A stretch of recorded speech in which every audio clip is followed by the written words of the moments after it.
Most change doesn't begin with a plan, but with discomfort. It starts in that moment you realize something's wrong, but you just can't ignore it anymore. What does it take to grow food for your family and still not have enough to eat? What does it mean to work and you don't own the land that you're working? Or to plant and to harvest and to feed others, but to never be the one making the decisions? And what changes when that finally shifts? I'm Saskia Falcon, and welcome to The Odds in Our Favour, a News 24 Good News podcast brought to you by Old Mutual Wealth, helping you grow, protect and preserve what matters. This is where we ask, what happens when ordinary South Africans stop waiting for systems to work and starts fixing what's broken themselves? Across Southern Africa, there are women who farm every day. They grow food, they feed families, they hold communities together. But very often, they don't own the land that they work on. They don't control the water. They don't control the seeds they plant. And they don't get to decide what happens next. So what happens when they do? Because when women have control over land, something shifts. Not just for them, but for entire households, communities, and futures. Today I'm joined by Mersha Andrews, Regional Coordinator of the Rural Women's Assembly Southern Africa, a movement working across Southern Africa to organize rural women, strengthen their leadership, and support their rights to land with water and food. Mersha, thank you so much for joining us today. I want you to take us back for a moment, though, before the movement began and before the networks, to your beginning. What first drew you to this work? What did you see, or what experiences did you have that made you realize something wasn't right in this space? So good morning, and I'm very pleased that we've been invited. Thank you. Your question is very complex. I am a child of a farm worker family.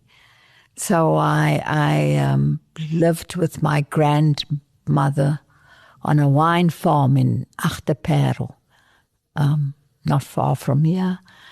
And she would say to me as I walked with her in the vineyards, this land belongs to Boer, what. I won't say names today. It's too long ago. And she would always complain about the fact that they were growing grapes to make wine, but the households, the farm worker households who lived on the farm had very little land where they could grow food. And this was in my consciousness as I grew up. I started to work on land issues. I work on farm worker issues. And so in the new South Africa, I made the point that some of South Africa's unfinished business, the new South Africa's unfinished business, is the land question. So yes, we've had lots of change, but land hasn't been transferred to poor people. So your journey started very early on with rural communities. But then what led you to understand and have this drive to work with rural women in particular? I made the point earlier that I lived with my grandmother. So I'm a product of households of women, and I'm the eldest of five. We are four. I'm the fifth daughter. So we've always had. I've always lived and grew up with strong women. So this issue of who puts food on the table, it's not only a rural issue, it's also an urban issue, because often, and if you look at the situation in the country today, it's often women-headed households that put food on the table. But this main narrative for me of if land were to be shared differently in South Africa, is something that I've always thought about, because you look at the fact that in this country today, you drive from Cape Town through to Swellendam, you see vast tracts of land, and you ask who owns these vast tracts of land, etc. And you'll begin to see that it's one farmer who would own 100 hectares, 200 hectares, one family, exactly. And if we were to change that and have different ways of using land and thinking about food and so on, the minute I started to work with the Rural Women's Assembly, something else was awoken in me. I became much more conscious of how women produce food in Southern Africa.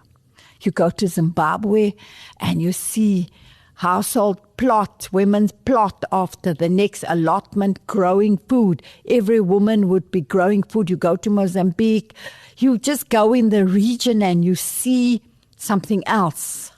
That kind of stimulated me to think a lot about this land question. And of course, when I did a research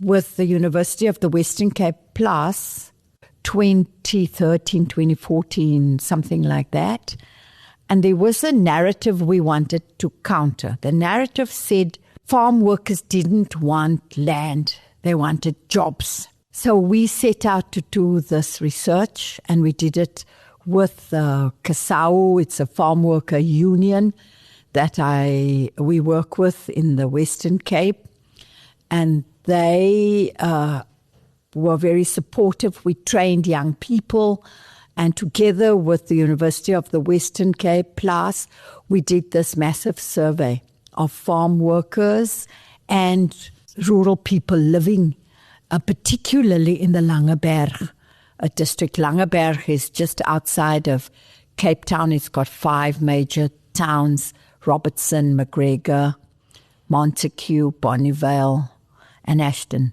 So we did this study there, and it was interesting. Everybody wanted land. And what surprised me was the modesty of the ask. People, here am I political, and I thought, I'm sure they're going to say we want the whole farm of Van Loveren, or whatever the case may be, whatever the farmers' names are and so on. People didn't want that. They wanted between 1 and 5 hectares of land, not too far away from access to water, access to public transport, and so on. And that's what birthed in my consciousness this idea that if you were to take just one farmer's 200-hectare farm, how many women could you put on that farm and help them to feed their own households? And that's where this idea of the campaign, One Woman, One Hectare, how it was birthed, how it became a reality. This research that we did, and this simple ask, it was for me so modest. Here we were coming out of centuries of land dispossession, and people simply wanted 1 to 5 hectares of land. Of course, there were oddballs who wanted a farm, but 85% it was the simple ask. And then I think the more you read, the more you think about women and land and agriculture, you also become conscious of the fact that throughout the world, it's women on smallholder plots, etc., that actually feed households, feed countries, provide food security in many cases. So I think that's all of these factors that has helped me to influence my thinking, as it were.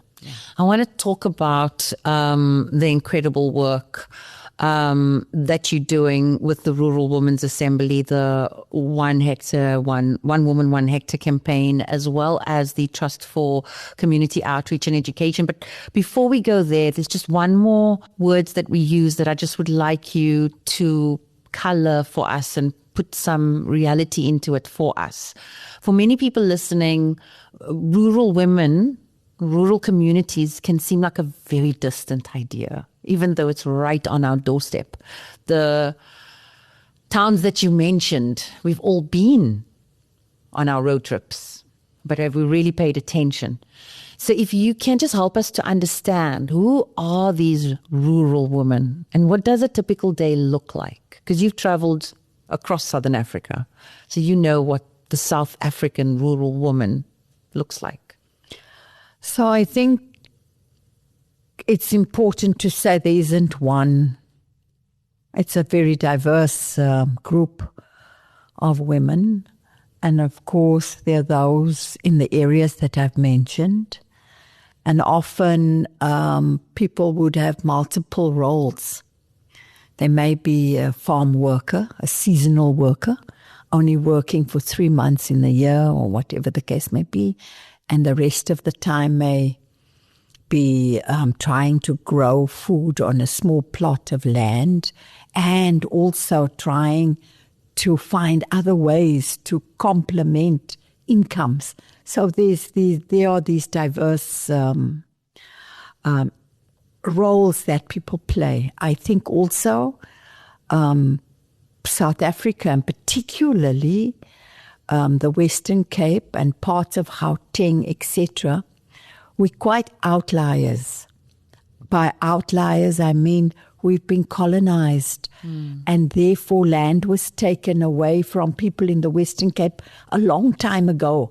So those people have been mainly become farm workers and so on, or peri-urban workers like that. Whereas those in mission stations like Genadendal or Ceres or Elam, they would still have land. And so their role, how they engage with land, is very different to those who don't have that experience. But a typical day, if I'm looking at a South African, in many cases, people don't live on the land. They would have to, if I take Seerbrak or Genadendal as an example, or I take Robertson, they would often live in the location or in the township, and they would have to walk with their buckets and their watering cans, etc., to where the land is. And that land that they may have access to could be on a church ground. They might have a hectare of land on a church property or on a school ground, or one or other municipal plot that they've had access to. So they would then work there as groups, some alone, 1 or 2 people working alone. But that would be the challenge. And it's really a challenge because they'd have to walk there. They'd have to work on that land. And often there is no place to store their equipment or their seeds or their watering can, etc. Or there isn't even water. I've seen women in McGregor, for example, who have, there's a commonage land where they keep pigs. But they would have to walk there with their water in a wheelbarrow and the food that they have to transport there. So this idea of smallholder or women producers, in some areas it's very challenging because there's very limited support. There's no idea in the imagination, particularly of South Africans, that these are people also trying to eke a living out of production on land, etc. So it's a big challenge. How far are they walking, kilometer-wise? Oh, it could differ. If I look at, let's take Solani near Ashton, people would have to walk up to, and that's close at 5 kilometers and so on. In another area in McGregor, people may have to walk 7, 8 kilometers with a wheelbarrow. To get to the place. And if it doesn't have water, where's your water coming from? You going all over the place. Or pay someone to transport the water, transport the food and so on. That's why I'm saying in some areas, the challenges are more. Oh, great, yeah. In Limpopo, people have, because it's historically different, people have access to land, or rural KwaZulu-Natal, people have had access to land, or in the Eastern Cape through the Bantustan programs, etc. But again, not everybody lives on that land. Women also have to walk to where the grazing land is, or to where their plots are, etc. So there isn't a situation where you would find in other countries where the woman lives on her land. That isn't the case in South Africa by and large. There's a group of women that we work with in Gauteng, in rural Gauteng, who have cleared, also in the Free State, that have cleared municipal dumping sites so that they can use the land to grow food. So you can see for me that there is a big realization in the last period that we have to, and it's the question that you raised earlier, we have to make our own path. Nobody's going to walk this path for me. Nobody's going to come and deliver food hampers to me. We have to begin to look at how we grow food, how we have livestock, have chickens, or whatever the case may be. So there is a new awakening. And I think those who are part of the Rural Women's Assembly are also motivated and inspired by what they see in the region. And that's been really, really powerful. Wealth is about more than just numbers. It's about what you're shaping, your ambitions, your priorities, your legacy. That's why Old Mutual Wealth partners with skilled financial planners to bring the expertise of a leading wealth manager to your strategy. They help you make sense of both local and global opportunities, offering clear strategic insight so you can make confident decisions, whether you're building your wealth, protecting it, or shaping your financial future. Take your wealth further. It's a really good time for us to introduce the Rural Women's Assembly because it's been around for more than a decade. Yeah. It's got, I believe, 165,000 members who are all rural women. It's supported by the Trust for Community Outreach and Education, or TCOE. And this is an organization that supports rural women, especially in impoverished spaces, helping them access their rights, access to land with water, access to seeds, helping them with land rights, supporting them in cases of farm evictions. So tell us just a little bit about your journey then with TCOE, community activism, Rural Women's Assembly, and what the mission is, I suppose. The TCOE is a very old NGO. It was founded more than 40 odd years ago by Steve Biko, the Black Consciousness Movement in the Eastern Cape. So that's where its roots are, where it comes from. And they've always, I think if we look at the history of the Black Consciousness movement in this country, there's always been Black people's projects and this idea of black man, you're on your own. I mixed using it also, black women, you are on your own, and this idea that we must find alternatives and that we cannot go around simply with begging bowls. So that's, I think, the philosophy that influences this. Some of us who started to work in the TCOE also had this idea that, of course, we must begin to look at why women don't have land And that's very much where we begin to come into conflict, head-on conflict with patriarchy in this country, and the way in which, particularly in the rural areas, land is seen, and who owns and who administers land, etc. And this is a common thing in Southern Africa. I can also say across Southern Africa.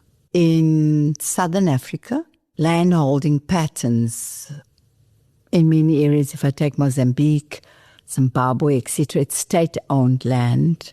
It isn't really private property as you have in South Africa and so on, except Namibia, South Africa, slightly different, but Swaziland, Lesotho, and so on. But state-owned land doesn't mean women have access to land, even though many of the constitutions of our countries would say there should be no discrimination between women and men in terms of land ownership and control.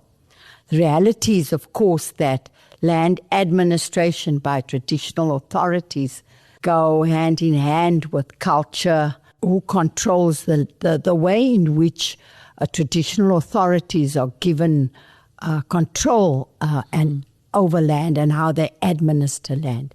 So it's really still very much men are the heads of the household. The men have access to land, and you as the woman, you can use the land, our land, as the husband's, etc. There's often another day we can talk about some of the violences that happen around how land is, how women, they married couple have access to land. She works the land as well as the husband does, if not more so. The husband dies, then she's chased off the land. There are many examples of that. Just in general, I'm thinking in a country like South Africa, where we've got the gender-based violence statistics that we have and issues to deal with, power dynamics in the home for women. I mean, this is already then problematic. So in terms of agency, and we also see the data that when we do give women the access, that the impact is so much broader than just that woman or that family. It extends into communities. Yes. So I think this is a very big issue that you've just highlighted. It often differs where you have, in some areas, women can have access to land, single-headed households, and they continue. The chief has given them the right to determine the use of the land in whichever way they want and so on. But that's always the exception. When there is a couple, it's not the case. And we do know that where women have, and it's an ongoing demand or ask that they have, give us land so that we can determine what we want to grow, what we want to plant, etc. Hence this idea of just asking, this campaign about one woman, one land with water, and one woman, 1 hectare campaign. It is around this, so that there is greater control, greater rights over my own life, my own destiny, and that I can walk out of situations where I am violated, where there's abuse, etc., etc. So I think this issue has multiple ways of looking at it, because if you're not only dealing with the violences in this country, but if you're also looking at the question of unemployment, then this is a critical issue. Because in many, many parts of Africa, the situation, probably if you were to have a narrow definition of unemployment, or you'd say most, if you take Zambia, whatever 80% of people are unemployed.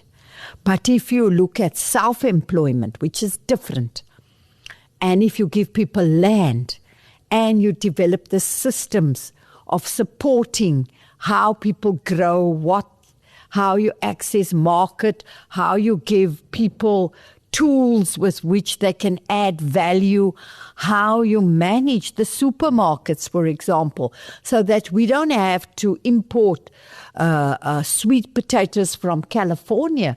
We've got enough farmers that we can ask to grow sweet potatoes, and we can sell our own sweet potatoes, etc. So there's a shift that's required in the imagination of how rural producers are seen. In this country, for example, we simply see agriculture simply as those big farmers that grow grapes for export or apples or pears, etc. We don't recognize the contributions that small-scale farmers make to the household as a complementary aspect to supporting households' livelihoods.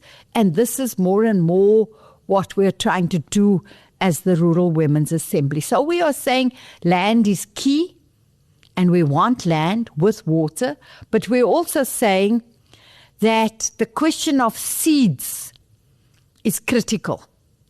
And again, I use the regional example because in the region, there have been historic ways in which women have always saved seeds. So you look across the world, where do seeds come from? Women are the custodians of saving seeds. We all can grow a tomato or a pumpkin, put the pips on the windowsill, save. People have done this. And we did another research on what seeds are available and where do the seeds come from. And it was fantastic stories. In some countries, Zambia, when women get married, the mother or the grandmother gives seeds, not a duvet cover or whatever we give, pots. Or AMC classic pots, seeds. Because if you have seeds, you can feed your family, you can feed yourself. And traditional seeds, looking at it. We are also trying to reintroduce kind of what we call African leafy vegetables, because we've been conditioned to buy in the supermarket. You only know one carrot type. It's an orange carrot. But the variety of carrots that exists are many. There was a study done about potatoes, for example, in the Eastern Cape. And there were about 40 varieties of potatoes 80 years ago. But today, what do you have? A potato that can easily be chopped up into chips, and that's round and and mustn't be wrinkled or crinkled or anything like that. It must be perfect. So we're trying to challenge some of those things and to say we don't have to. Our food must be different. It must be organic, etc., without pesticides and so on. So there's a lot of different ways in which we want to come into this question of how to use our land. Mersha, in your work with the Rural Women's Assembly, you obviously have seen a lot of green shoots, a lot of spaces where the impact is happening. Share with us a little bit about some of the things that you remember that make you really happy, that keep you going on those days when you're just like, oh, this is hard work. The biggest success story is the Rural Women's Assembly in itself. It is a regional movement, and where you have a lot of xenophobia in this country, it's good that we see ourselves as Africans of the region. Our seeds, our ability to save seeds and to be able to share seeds with each other, massive amounts of seeds. We've had we have many success stories, but I tell you one. With any of these cyclones that we see now, cyclone starting with the Dai, Freddy, whatever, where there have been lots of destruction in Malawi, etc., we can send seeds that our members have saved from Zambia to Malawi to go and replant 50 kg bags of maize seed or sorghum seeds or all of that. We can send for people to replant. We've had a recent story. This is actually at the beginning of this year in Limpopo, one of the villages in Limpopo. There was a woman whose husband was ill, one of our members, and he couldn't work his land very well. So this woman went to the chief and said to the chief, can she take over the land? Can she have the user rights over the land? And the chief had a lot to say, and he said no in the end. And she kept fighting, and we kept fighting over this land. Anyway, the husband dies. And then she goes back to the chief and she says, my husband has died. We now need a place to bury him because you haven't given us rights over this land and you've taken it from us, etc. And the chief ignored her, and the man was already in the mortuary, etc., and so on. So she went to the Rural Women's Assembly and said, look, this is the behavior of this chief. So they said, okay, we are going to round up our members. And some 3 taxis of women got together and they put the coffin in the hearse and they took it to the chief's office. And they got out and they put the coffin there and they said, now, what are we supposed to do? What's our sister supposed to do? You've taken her land. You've taken his land. He doesn't even have a place to be buried. So we're bringing the coffin to you. Yeah. And they put the coffin in front of his office. An hour later, she had her land. And they were able to bury the husband. It sounds like a crazy story, but this is an indication of how, to what lengths some of these men would go, these traditional authorities would go, not to give women access to land. Mersha, I want to thank you so much for joining us today and for sharing the story of rural women. You've shown us how power, often invisible, shapes the lives of women in rural communities. Your work's also reminding us that those who feed our communities are often the same ones fighting the hardest to be seen and to be heard and to be supported. And through the Rural Women's Assembly, you're proving what happens when women come together, not just to survive, but to organize and to lead and to reshape the systems around them that our communities so desperately need. For listeners, this episode is a reminder that change doesn't always start in a boardroom or in policy halls. Sometimes it starts on a small piece of land with water, with one woman, 1 hectare, and the courage to just do things a little differently. If you want to learn more or to support their work, head over to ruralwomensassembly.org.